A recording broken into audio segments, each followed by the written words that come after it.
Whispers in the walls. The house on Blackwood Lane. I never believed in ghosts. Not really. Sure, I heard stories, watched the movies, but they were just that, stories.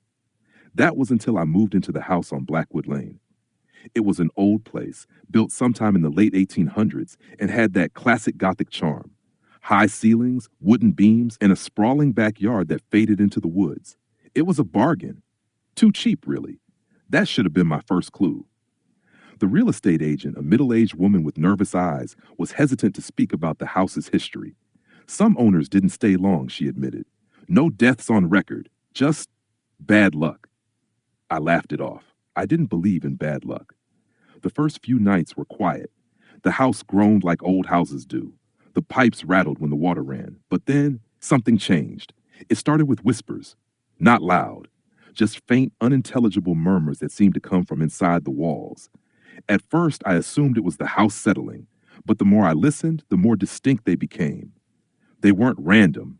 They were voices, and they were calling my name. It was 3 weeks in when I heard the first knock. It came from above in the attic, a single deliberate thump. I tried to ignore it. Maybe a bird got trapped up there. Maybe an old branch fell on the roof. But when it happened again the next night and the next, I knew it wasn't an animal. It was rhythmic. 3 knocks, followed by silence. Then 3 more, as if someone or something was trying to get my attention.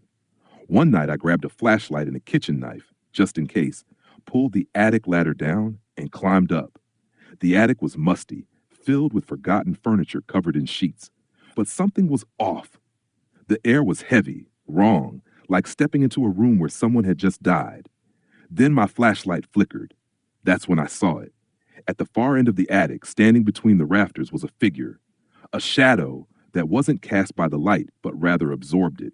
It was human-shaped but wrong, its proportions slightly distorted, its limbs too long, its head tilted at an unnatural angle. I wanted to run, but I couldn't.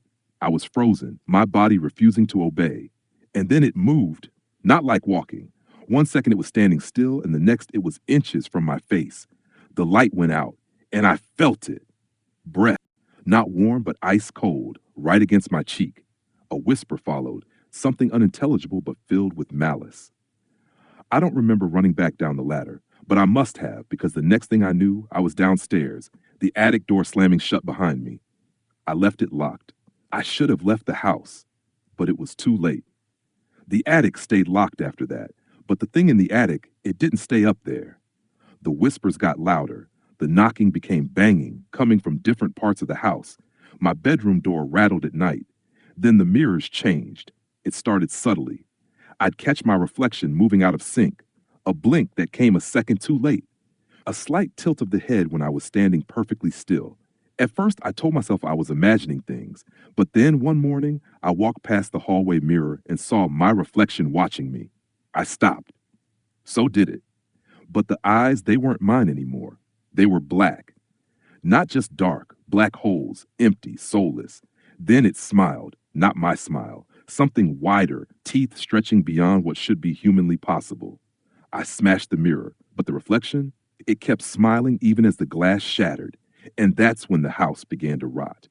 The smell came first, like something dead. It seeped through the floorboards, out of the walls. No matter how much I cleaned, the stench lingered. Then came the scratching, not from the attic this time, from beneath. Something inside the walls, behind the floors, crawling and waiting. I tore up a section of the wooden planks in my bedroom, thinking maybe an animal had died under there. I wish I hadn't. There was a hole, a gaping, unnatural void that shouldn't have been there. It stretched downward into blackness, deeper than the house's foundation.